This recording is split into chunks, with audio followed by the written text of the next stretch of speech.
Assalamualaikum warahmatullahi wabarakatuh. Perkenalkan, nama saya Naili Amalia.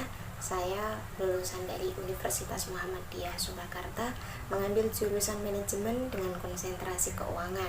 Selanjutnya, saya juga melanjutkan studi S2 saya di Universitas Diponegoro Semarang dengan mengambil jurusan Magister Manajemen dengan konsentrasi keuangan juga.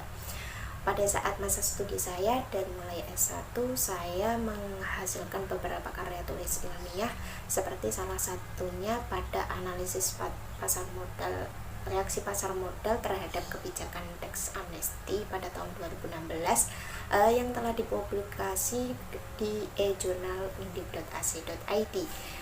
Ada juga analisis investasi pembentukan portofolio optimal menggunakan metode indeks tunggal yang dipublikasi oleh publikasi ilmiah ums.ac.id. Selain itu, pada waktu masa senggang setelah saya kuliah, saya mengisi waktu dengan menulis beberapa artikel mengenai ekonomi, bisnis maupun saham yang sudah dipublikasi pada beberapa blog. Dalam micro teaching kali ini saya akan membahas materi tentang QMS atau Quality Management System dalam manajemen risiko. Tujuannya adalah bagaimana mahasiswa bisa atau dapat menganalisis risiko yang dihadapi pada bisnis atau rencana bisnis yang akan dijalankan. Tentunya sampai saat ini mahasiswa banyak diajarkan tentang rencana bisnis, plan bisnis, ataupun bisnis yang akan dijalankan bagaimana. Tetapi jarang sekali mahasiswa diperkenalkan untuk menganalisis resiko itu sendiri.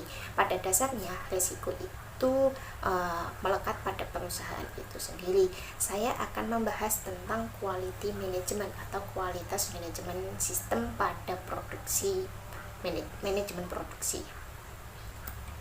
Nah, apa sih akibat atau resiko yang dihadapi ketika perusahaan itu menghasilkan kualitas yang buruk? Tentunya yang pertama adalah keuntungan akan menurun, kepuasan pelanggan juga menurun, atau bahkan pelanggan merasa tidak puas tentunya. Terus yang dilakukan adalah adanya delay pada produksi, karena banyak produk yang dihasilkan itu tidak memenuhi dengan standar kualitas dari perusahaan itu sendiri. Selanjutnya, konsekuensinya apa ketika kualitas yang dihasilkan itu buruk? Yang pertama adalah recall. Recall itu penarikan produk. Ketika produk yang dihasilkan oleh sebuah perusahaan telah sampai kepada tangan konsumen atau distributor, nah dinyatakan bahwa di situ terdapat produk-produk yang dengan kualitas tertentu atau ada suatu kasus lainnya sehingga dilakukan penarikan ulang. Nah, yang kedua adalah ada rework. Rework adalah pengerjaan ulang. Ketika proses produksi sebuah produk di perusahaan yang dihasilkan itu tidak sesuai dengan kualitas produksi oleh perusahaan itu, sehingga harus dilakukan pengerjaan ulang untuk memenuhi standar kualitas tersebut. Di sini ada 2 kali pengerjaan dalam satu produk. Nah, yang ketiga ada scrap and wastage. Scrap adalah membuang bagian dari sebagian stok yang sudah tidak terpakai. Kalau wastage adalah melakukan kegiatan yang tidak diperlukan seharusnya oleh operator pada proses produksi. Yang keempat ada keluhan konsumen. Keluhan konsumen di sini mengenai produk yang dihasilkan yang telah sampai pada konsumen, konsumen merasa tidak puas dengan kualitas yang dihasilkan.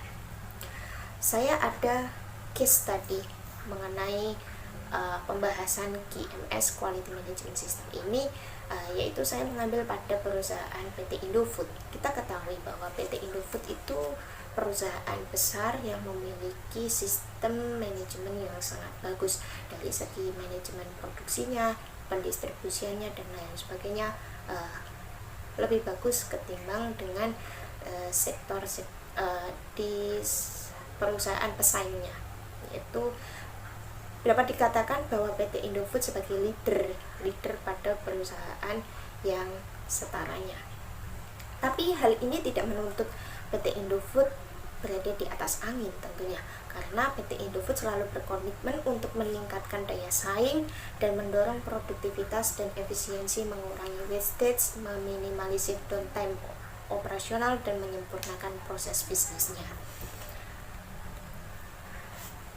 Di sini PT Indofood juga menganalisis resiko-resiko yang dihadapi pada proses produksi maupun pendistribusiannya secara keseluruhannya. Yang pertama adalah risiko keamanan pangan, kedua risiko persaingan, ketiga risiko kenaikan harga dan bahan baku, keempat risiko pemanasan global dan perubahan iklim. Risiko keamanan pangan yang dihadapi oleh PT Indofood apa sih? Ya, dalam hal ini di mana proses produksi dari awal proses bahan baku itu didistribusikan kepada PT Indofood, lalu dilakukan proses pengolahan produksi, lalu dilakukan proses pendistribusian kepada konsumen dan konsumen akhir. Di sini respon yang dijalankan apa oleh PT Indofood?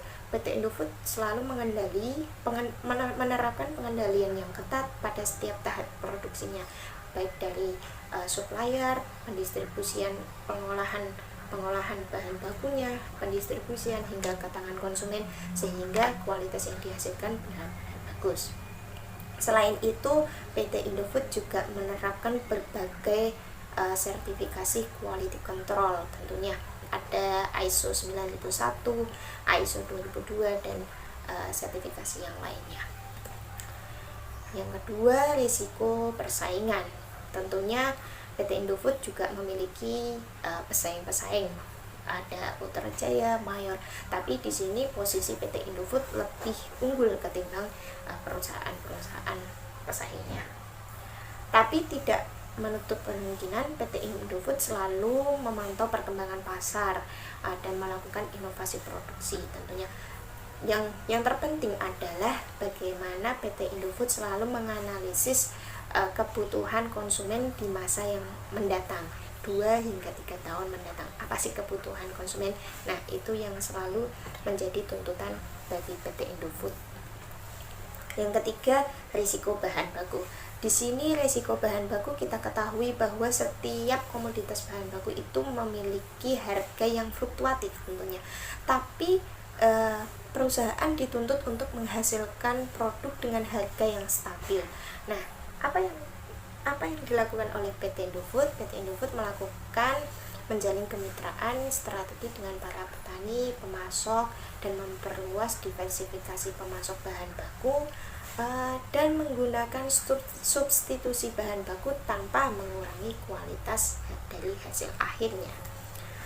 Yang keempat, risiko yang keempat adalah risiko pemanasan global. Bahwa kita ketahui bencana itu pasti terjadi, tapi tidak tahu bagaimana, baik apakah pada proses pendistribusiannya akan terjadi kecelakaan atau dan lain sebagainya, atau di dalam gedung perusahaannya akan terjadi kebakaran dan lain sebagainya. Tidak tahu. Tapi yang di sini respon utama PT Indofood adalah melakukan adanya perlindungan asuransi tentunya.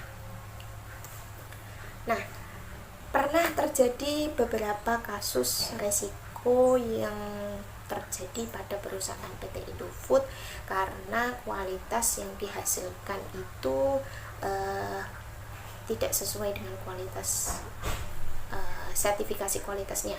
Yang pertama pernah dilakukan di Taiwan, bahwa ditemukan bahwa produk Indomie mengandung bahan metil hidrobenzoat. Apa yang dilakukan oleh PT Indofood? PT Indofood melakukan recall atau menarik semua produk yang telah dihasilkan di dalam distributor atau toko-toko yang berada di Taiwan, lalu melakukan analisis apa sih sebenarnya yang terjadi pada produk tersebut, apa sih kekurangannya, sehingga setelah itu dia melakukan klarifikasi terhadap konsumennya. Yang kedua, rework, pengerjaan mengubah produk yang tidak memenuhi standar.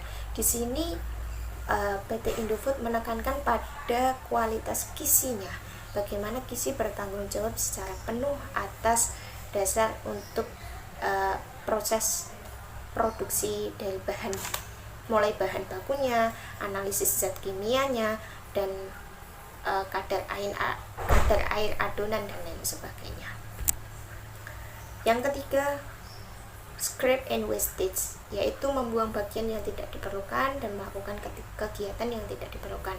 Hal ini PT Indofood meminimalisir dengan membuat jadwal, layout, dan sistem produksi yang teratur, efisien, serta adanya pengawasan yang baik juga. Yang keempat, keluhan konsumen. Pernah adanya kasus bahwa PT Indofood mengeluarkan produk yang mengandung minyak babi. Tapi apa yang dilakukan oleh PT Indofood? Yang dilakukan adalah melakukan klarifikasi kepada publik ataupun konsumen secara luas bahwa PT Indofood telah menerapkan sertifikasi halal LPPOM MUI. Poin yang terpenting adalah PT Indofood memberikan pelayanan call center bagaimana jika konsumen akhir mendapati produk yang dihasilkan dari PT Indofood itu tidak sesuai dengan kualitas atau tidak sesuai dengan kebutuhan dari konsumen itu, bisa melalui website atau melalui nomor telepon. Sekian yang dapat saya sampaikan, semoga bermanfaat, kurang lebihnya mohon maaf. Wassalamualaikum warahmatullahi wabarakatuh.